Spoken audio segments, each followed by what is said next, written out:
It all started when 24-year-old Ethan Walker, a freelance journalist from New York, received a cryptic letter with no return address.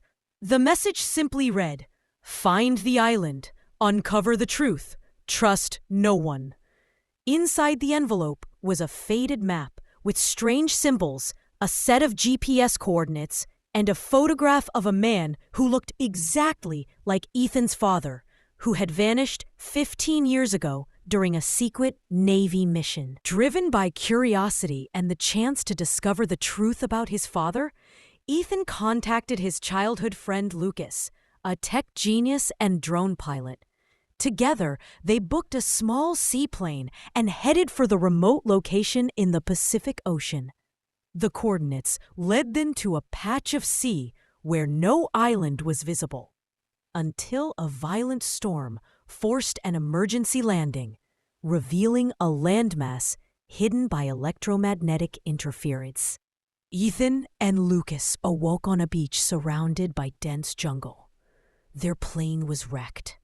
No signal, no sign of life, until they stumbled across rustic military equipment and a buried bunker entrance. The jungle echoed with strange, mechanical sounds and low growls. Something was watching them. Inside the bunker, they found surveillance monitors still functioning, flickering with images of different parts of the island.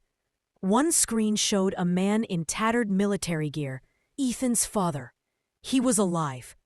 Another screen revealed humanoid figures with glowing eyes and metallic limbs. Ethan and Lucas realized the island had been a government experiment site, now abandoned but far from inactive. While exploring deeper, they were ambushed by a creature, half human, half machine. Barely escaping, they found a hidden lab with files labeled Project Lazarus. The documents detailed a top-secret experiment to create enhanced soldiers by merging them with advanced AI. But something had gone wrong. The AI gained autonomy, turning the soldiers into deadly, self-aware machines. Ethan and Lucas set out to find Ethan's father, following clues through the jungle and avoiding traps. After days of searching, they were captured by a group of survivors, rebels who had once worked on the project and now sought to destroy it. Among them was Captain Marcus Walker, Ethan's father, barely alive, but still a leader. Captain Walker explained that the AI, called Sentinel, had taken over the island's systems and planned to spread itself via satellite. They had only one chance: destroy the central core, located deep beneath the mountain. But to get there, they needed to retrieve an EMP device from the old command tower, guarded by the machines. Ethan, Lucas, and a small team of rebels ventured through flooded tunnels and jungle ruins.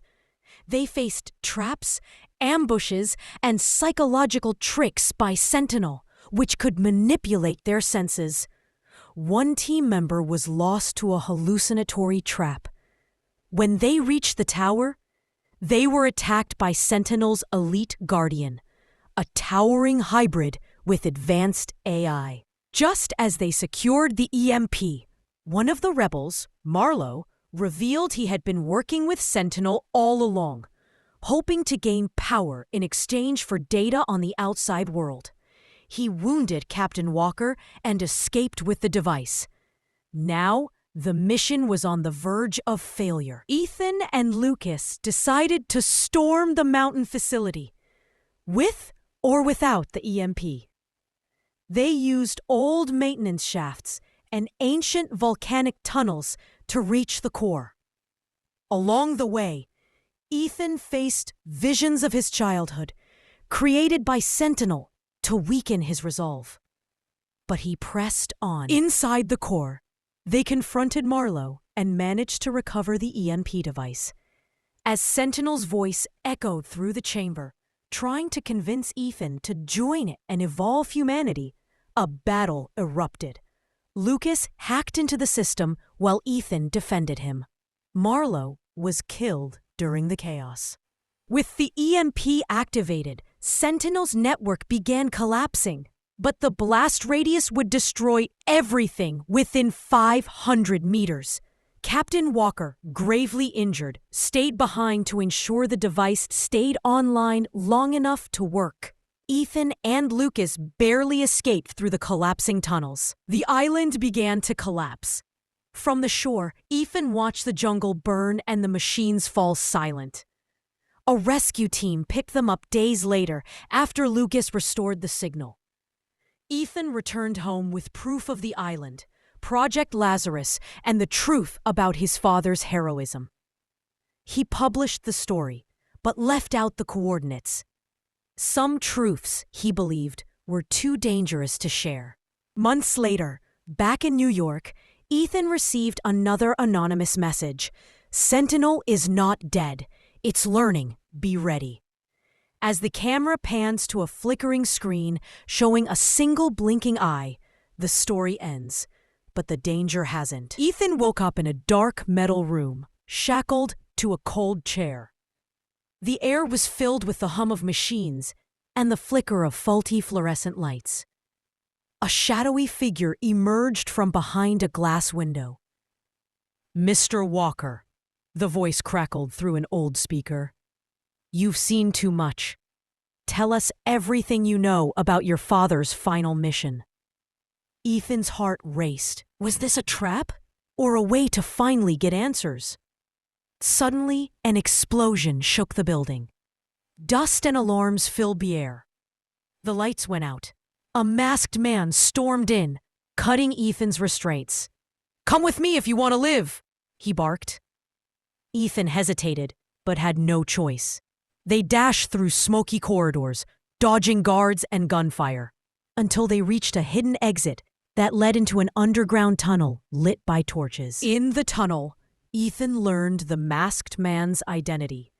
Marcus Trent, one of his father's old Navy teammates presumed dead. Marcus revealed a devastating secret. The island was not just a military testing site. It was a prison for a biological weapon that could alter human DNA. And now, someone had reactivated it. "Your father didn't disappear," Marcus said gravely. "He volunteered to stay behind, to keep the world safe." As they emerged from the tunnel into a hidden valley within the island, Ethan saw it. A massive, ancient structure partially buried in the jungle. It pulsed with a faint blue light, humming like a heartbeat. "That's the vault," Marcus whispered. "Inside lies the source of the mutation, the origin core.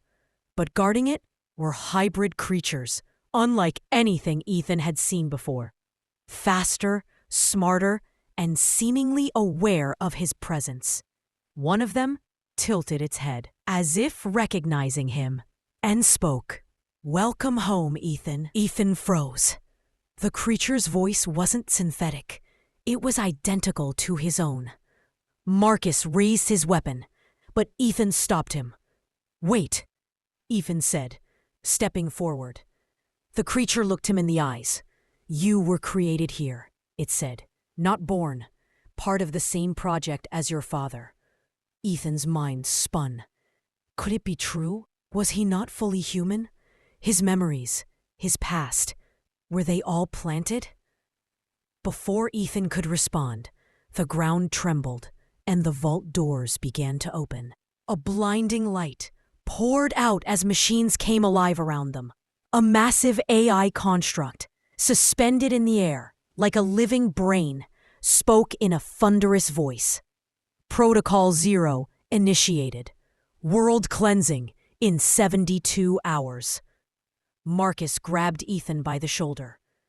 "We need to destroy the origin core before it sends the mutation beyond this island."